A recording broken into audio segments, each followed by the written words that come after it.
Okay, shedders and shedheads. The whole magic of TV, right, is that you're getting one of these videos, I think, haven't quite decided yet, but probably one a day. And then you're going to say, look at the dirty gear, he's still wearing the same gear he's wearing before. The reality of it is, we're making all these, so far anyway, we're making all these into one day. We just sort of split them down so that we just don't have a massive long video. Now you've already seen, this is the crankcase, it's sitting up. I'm just going to lie it on its side just for your benefit to show you.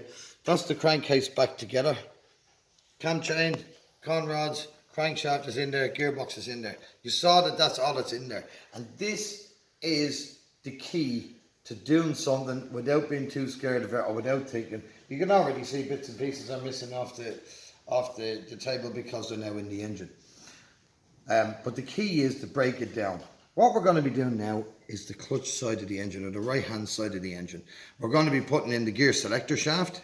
We're going to be putting on the clutch basket and explain how the clutch works, why it works. We're going to be doing that. We're going to be putting in the clutch push rod. Don't worry about the terminology, all will be explained. We're going to be putting in the clutch basket. The key to this, and the oil pump. And the key to this is to make sure that everything goes in the right order, because if you put one thing in, another thing mightn't fit. So they all go in the right order. So let's get on with it. The first thing I need to put in here is the gear selector shaft. You've already seen that where we made all them mistakes of trying to get it in and it wasn't working, okay? The gear selector shaft just slides straight through the engine.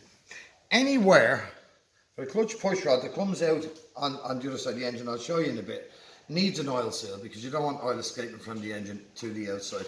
This has an oil seal on the other side, and so does the clutch push rod. I'll show you those. All we do is we slide this here. Now, when you change gear, your gear pedal, your gear lever will always come back to the center, and that's because of this spring. So all we do when we put this in is we slide that right through, and we locate that spring on that pin, and that's what that pin is for. Now what I need to do is, there's more springs to keep everything locked up. So what I do is, as I slide it through, it should work any minute now. And then the spring just isn't going over the top here. And I'll just show you, the spring needs to go over that, the outside of the spring, and it wasn't, it was just catching on it. If you do find that something should slide in easy and it's not sliding in easy, please, please, please do not force things. Okay, if you force things, you're putting all the pressure somewhere else and you're going to do damage somewhere else, and you may not find that till later on. So if it doesn't go, please don't force it. It can be a little bit fiddly, but not always. But that's it. That's that in now. You can hear it locate. All that's done is, you remember the pins that are inside there? All that's done is it's just grab the pins. This spring, well now every time you change gear, and this will either pull up or down, depending where you're going, it will move your I hate when I forget names, right? But your gear selector drum, it'll move your gear selector drum to the next position, which will be locked in place by this spring here. And when it does that, the lever will automatically come back. So sometimes if you're jumping out of gear, do you remember the little dogs I showed you that lock into them? If you drop out of gear, sometimes it's them. There's a couple of other bits, maybe the gears aren't quite meeting and it needs a shim in the gearbox, but jumping all over the gear stick or the gear lever is just going to cause damage. It's not necessary. If you have to jump on it, find the problem first and fix it, because it could get very, very expensive, because by jumping on it does nothing. All this does is grab a pin and rotates the shaft. Then it goes back to normal. So once the shaft is rotated, this is inoperable. So it doesn't matter whether you can jump all day, all you're going to do is damage. So just be aware of that. That's now the gear selector shaft in. Goes in quite easy. If I spin the engine round, this the other side of it there. This the oil seal I was telling you about. And this one too, that I'll just locate that a little bit better. That's the clutch push rod oil seal, and I'll explain to you what the clutch push rod is and what it does, and show you how it works as we go along. That's your gear selector shaft in. Now what we use sometimes is this. Could do a little bit of clean before it goes back on. These are just little pieces that we make up ourselves. You won't find it on the road bike, so when you see me putting it on, don't think, oh, I'm missing something from my bike. You're probably not. We put those, slide them along the shaft all the way to there, and we tighten them up. And the reason we do that is because these engines are revving consistently at 10,000 RPM. There's a lot of oil pressure in there, and what we don't want is, we don't want the seal to pop out. So all that does is it prevents the seal from popping out. Nothing else, but you'll see that in a bit. Okay. I'm going to try and get this on its side as best I can, just so that you can see. That's probably going to be as well. Remember I said all the power comes from the crankshaft to everywhere else in the engine. Everything in the engine spins, bar the pistons go up and down. Okay? What we've got here, this is the end of your crankshaft.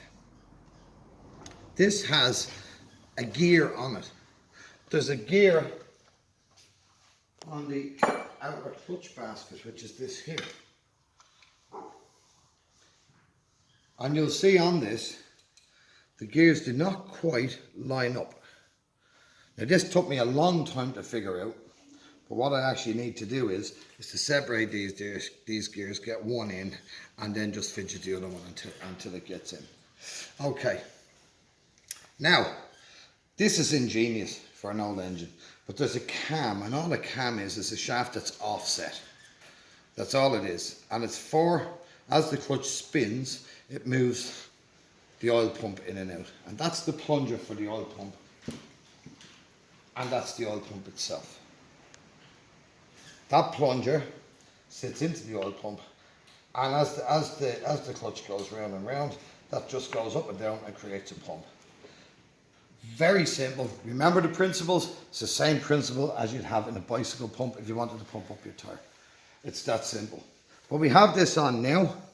So now it's going to be time to put on the clutch. Now the clutch is made up of a few different pieces. You have an outer basket. Think of what the clutch does. What the clutch does is the clutch delivers the power from the crankshaft to the gearbox. And if you're in gear and you pull in the clutch, it takes that power away. So all the clutch is a separating mechanism between the crankshaft and the gearbox. Nothing else. A car clutch will look a little bit different. This is what we call a wet clutch. Car clutch will be a dry clutch. Works a little bit differently, but all the remember principles are the same. So what we have here, we have an outer basket.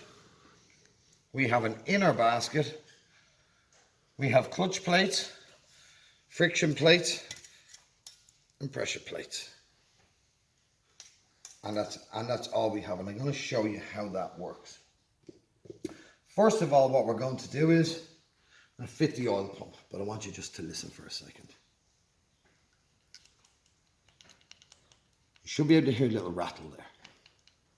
What that rattle is, and this is very, very important on these particular engines, is, I don't know whether you can see, I'll shine my light in, but there's a little ball bearing down there. Right down the end there's a little ball bearing. That ball bearing acts as a one-way valve. It can move one way with the oil pumping, but it prevents the oil going the other way down, because as it goes back, it just locks. It's important before you fit one of these oil pumps that you can hear that rattle, that you know that that ball bearing has not seized. Like everything else, like all the mistakes, and you'll see as many mistakes with me doing this as you'll probably make yourself. The only difference is, with a bit of experience, I might recognize the mistake a little bit quicker than you do. Oh. Sorry about that light. The only difference is I'll probably recognize my mistake a little bit quicker than you do. But there's no harm in that. That's just experience. So don't be afraid to make mistakes. You've already seen me make 2 or 3 mistakes. Okay, now what's going to happen is, when we put the oil pump on, the oil pump will pump out the side here. And where that's located is here. The oil will get pumped through here out through this. Yeah, and if you remember some of the videos that I was telling you about before, where you can lose oil pressure, not get oil pressure to the head where it's needed. If there's a break in the gasket here, the oil can come out here and bypass straight back down and just go around in a loop. Because what the oil does on these engines, and this is our clutch case or the side of the engine, the oil will come through here, back through here. It will then pass through here on the casing. What that does is the tumbler I was telling you about will sit there. It'll be on the end of the crankshaft. It'll sit there, and that's what was used to clean the oil. If there's any break anywhere there, the oil will just go around in a circle. The oil will then go through there, back through the casing here, and as it goes in here, it'll come up here and here to feed the top of the head. If there's any break in the gasket, if there's a cap that goes on the end of that, if there's any break in just the O-ring that I left out, any break in that, if the oil can bypass, you're just going to get a bottom end loop of oil and not enough pressure to get that oil up to the top of the head. So that's important for this engine. Again, other engines are going to be completely different, and especially modern engines, but the principles are the same. An oil pump does what it says in the tin. It pumps oil. So we now know this is your oil pickup, which also has a mesh on it.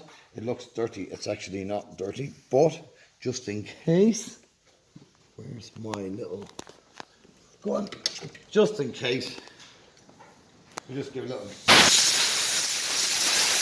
just a little blow of air. So that's all you need to know. That's all you need to know about the oil pump. That your ball bearing is free to move, because that is a one-way valve, and that when you put it on, that there are no breaks where the oil might bypass the top of the engine and come back in. Now this can be a little bit tricky because this is on the back of the clutch basket. Now this is the outer clutch basket, and I'm going to show you exactly what it does as I fit it. So I'm just going to, this is hard to put in unless they're together, so I'm just going to put them together just to locate them. Okay.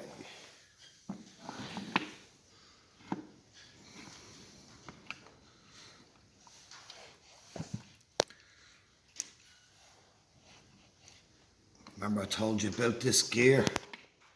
I'm just going to take one of them out so that this can, now that's going to sit, like I haven't put them back in together yet.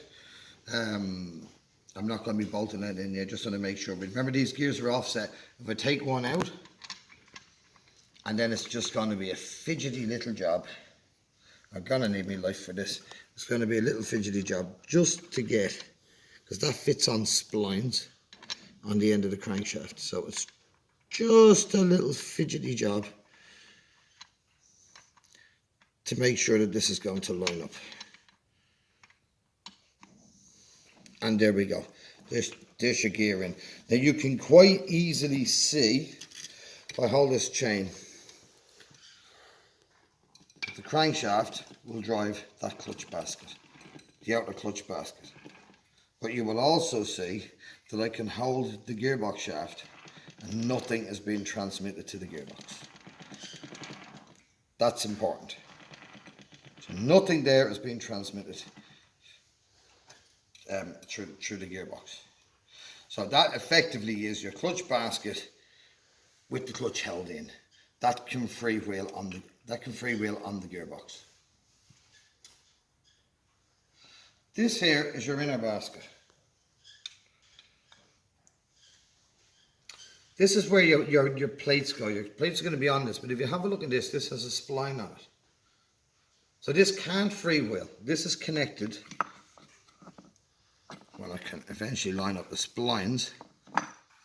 That is now connected to the gearbox. So the gearbox can now rotate on its own and completely independent of the crankshaft. So what you're trying to do is when you give the power from the crankshaft to the gearbox and out to the back wheel, by releasing the clutch, what you're doing is you're joining these two baskets up together. Now at this point, I need to hold them in. And all that holds this particular clutch basket on is a circlip. Now you can use the circlip pliers, and sometimes I do, and sometimes they fly halfway across the workshop, never to be heard of ever again. But Sharon, could you hang on just a second? I'm gonna need a little screwdriver, or do you know what? I'll show you properly. I'll use my circlip pliers.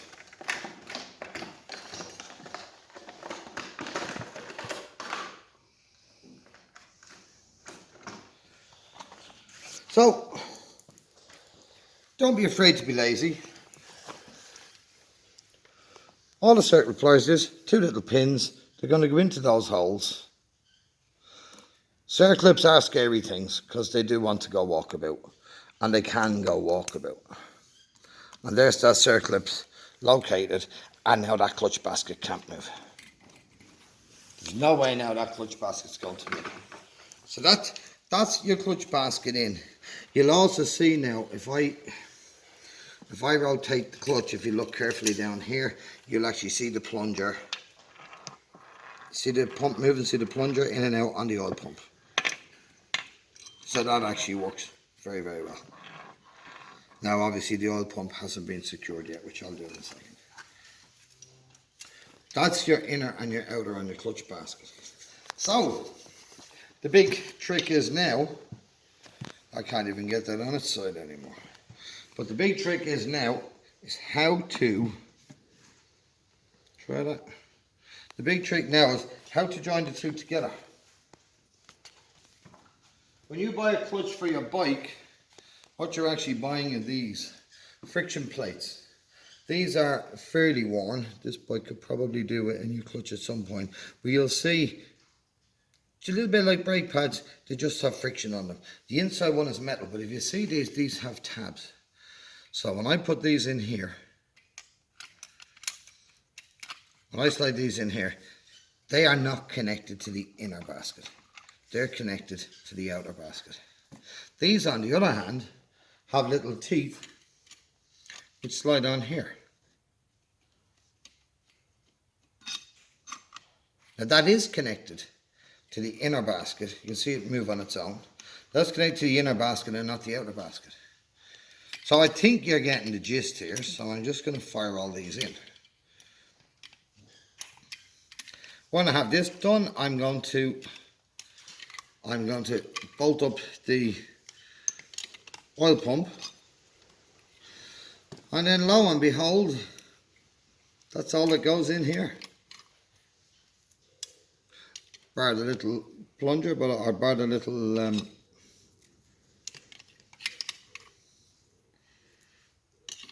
oil filter tumbler.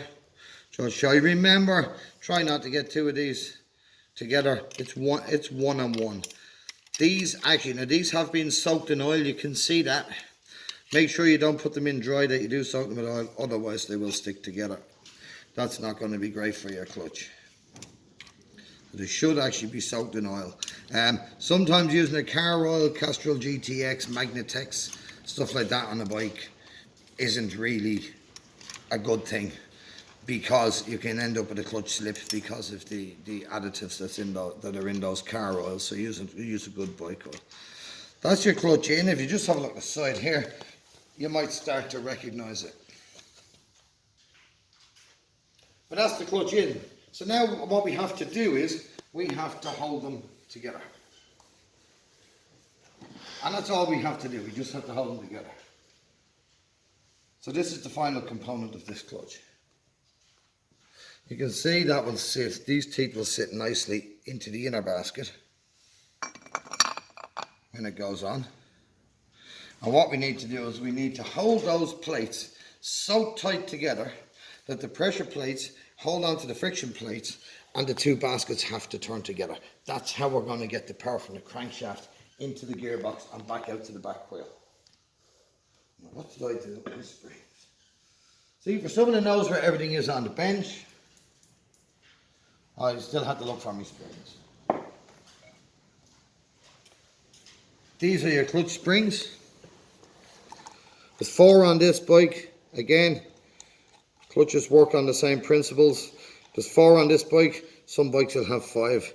I don't think I've come across one with 6, but it doesn't really matter. Sometimes you can get a really stiff clutch. If you don't want it slipping under an awful lot of power, you put in stiffer springs. And these are competition springs, but you'll put in stiffer springs. Now I'll show you once I have these tightened up.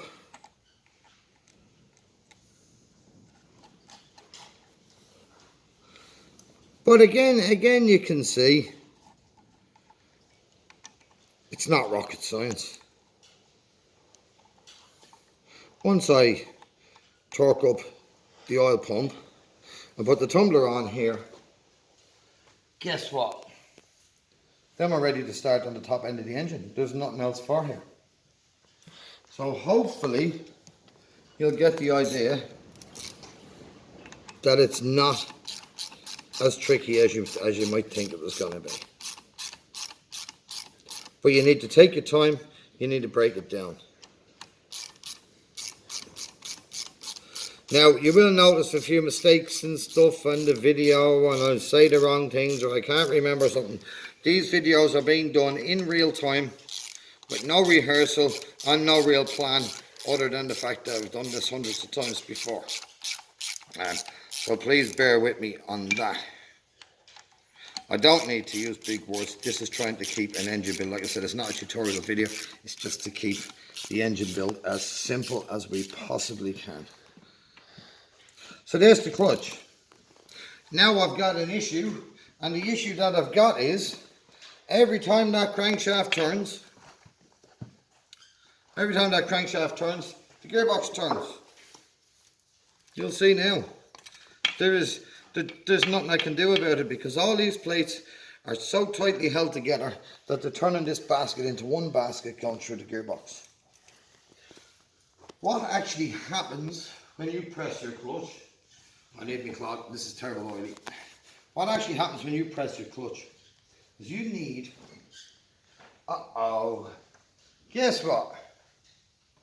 The clutch is coming out again. Hopefully just this bit, because I'm so concentrating so hard on the video that as soon as I got to the clutch push rod, I just remembered that there has to be something in there for the clutch push rod to sit against. Otherwise, it's just pushing fresh air. So please bear with me. Again, it's not a mistake, and you know what? I'm quite happy to make those mistakes. I'm quite happy to take another couple of minutes. More than happy to take another couple of minutes to show you, because the last thing I want is anybody thinking that I know any of this better than they do. I don't. I just made a lot more mistakes than everybody else, and as you can see, I'm still making them. So happy days.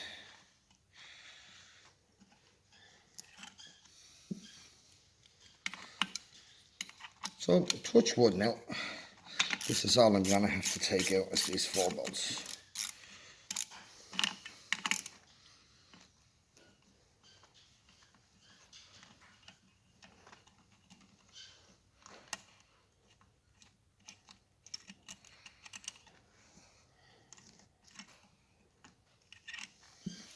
The last one to come out.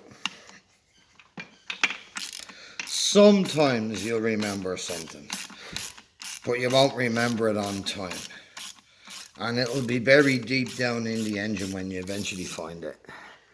And when that happens, your top tip is to do nothing for 20 minutes except go in the corner, sit down and weep like a small child.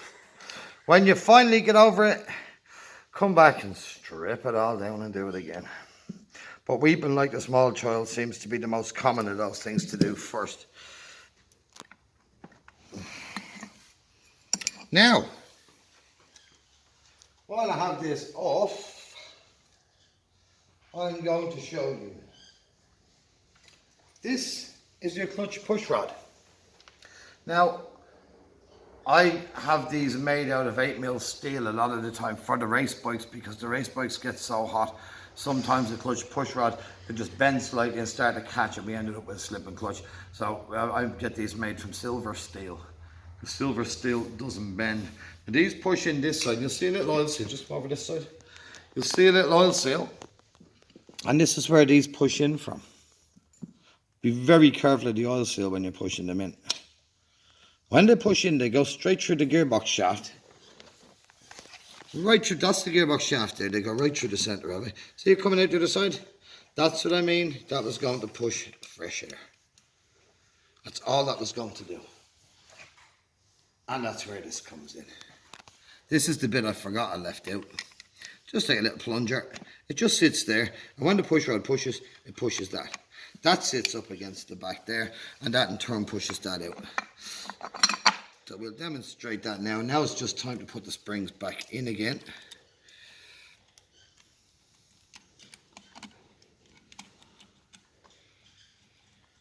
And remember, this isn't basic maintenance that you're seeing here. This is heavy maintenance. This is a full engine rebuild. And think about it like that. If this is a full engine rebuild and it's not rocket science, well then, basic maintenance can't be that tricky, do you know what I mean? You might be afraid of doing it. If anybody does happen to do their own work, do a bit of maintenance, they're having any trouble, get me on Messenger, get me on Facebook, and you never know, I might actually be able to help you out. No guarantees, but I might be. So don't be afraid to have a go. There's going to be loads of people you can ask. Just be advised, and I'm getting ready to be shot down in flames for saying this, but just be advised. If you want advice from a particular person, doesn't have to be me, get advice from that particular person. Because when you go on Facebook to get advice, you're going to get 60 comments of some of the most outrageous advice you'll ever hear in your life. So be very, very careful of that. Because there are certain things that you see with an engine when you have experience and you say, hang on, it can't be that, it's got to be this. Now what happens is, when this clutch push rod pushes, if I could push that, I can't because of the springs. So I can't right now, I can't on this engine. What it does is, and it doesn't push very far, it separates these plates. And when those plates separate, that's all that does, it just pushes through the clutch, pushes this out, just a couple of mil, pushes it out a little bit, and the pressure comes off those. And when the pressure comes off those, the inner basket and the outer basket can now rotate independently of each other.